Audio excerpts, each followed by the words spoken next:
এক গ্রামের মাঝে একটি পুরনো প্রাসাদ ছিল, যা সকলের কাছে ভৌতিক প্রাসাদ নামে পরিচিত। প্রাসাদের চারপাশটি ছিল অদ্ভুত এক পরিবেশ। প্রাসাদের চারপাশে ছিল মরা ফুল গাছ এবং অন্ধকারের ছায়া ভরা ছিল প্রাসাদটি। গ্রামের মানুষেরা বলতো, রাতে প্রাসাদের ভিতর থেকে অদ্ভুত শব্দ শোনা যেত, যেন কেউ কাঁদতেছে বা ডাকতেছে।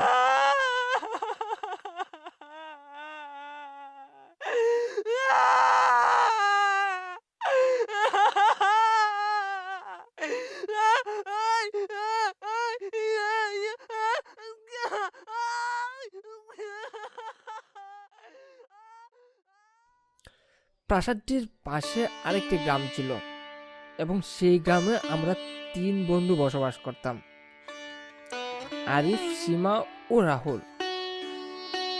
আমরা সকলেই ভূতের গল্প শুনতে শুনতে বিরক্ত হয়ে গেলাম এবং আমরা একদিন সিদ্ধান্ত নিলাম যে সেই ভূতের বাড়িতে আমরা যাব, গিয়ে দেখব সত্যি কি ভূত বলতে এই পৃথিবীতে কোনো কিছু আছে, নাকি ভূত বলতে পৃথিবীতে কোনো কিছু নাই। যেরকম চিন্তা ভাবনা সেই রকম কাজ। সন্ধ্যার পরে আমরা প্রাসাদের দিকে হাঁটতে শুরু করলাম। হাঁটতে হাঁটতে প্রায় অনেক জায়গা পেরিয়ে এসেছি। এদিকে রাতের অন্ধকারে ঝিকঝিকি শব্দ এবং বিভিন্ন পশু পাখি ডাকতেছে। আমার ভিতরে কোনো ভয় নেই, কিন্তু আমার বন্ধুদের ভিতরে অনেক ভয় ভয় কাজ করতেছে। এদিকে বিভিন্ন রকমের জীবজন্তু ডাকতেছে। হাঁটতে হাঁটতে প্রায় আমরা প্রাসাদটির কাছে পৌঁছে গেলাম।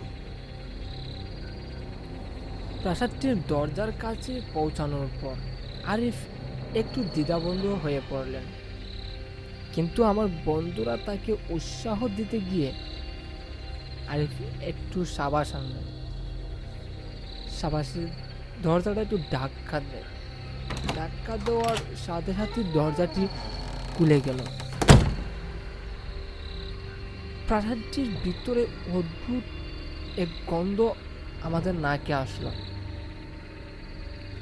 আর ভিতরটা খুবই অন্ধকার ছিল।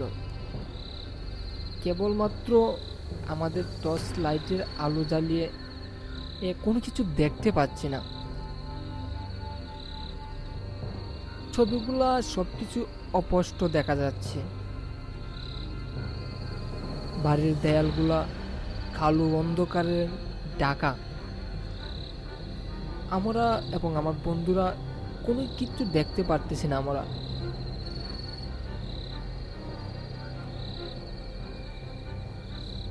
প্রাসাদটির ভিতরে পৌঁছানোর পর আমাদের ভিতরে ভিতরে একটু ভয় ভয় কাজ করতেছে। কারণটা হচ্ছে যে প্রাসাদের যে পরিবেশ, অনেকদিন ধরে তো মানুষ বসবাস করে না এবং বিভিন্ন রকমের ছবির মধ্যে বিভিন্ন রকমের নকশা আঁকা ছিল, যেটা দেখে আমাদের ভিতরে ভয় ভয় কাজ করতেছে। কিছু দেখার পর কিছুক্ষণ তার পরবর্তীতে হঠাৎ করে একটি আওয়াজ আসতে লাগলো আমাদের দিকে। আমরা স্পষ্ট শুনতে পেলাম যে এইখানে একটা শিশু কান্নাকাটি করতেছে।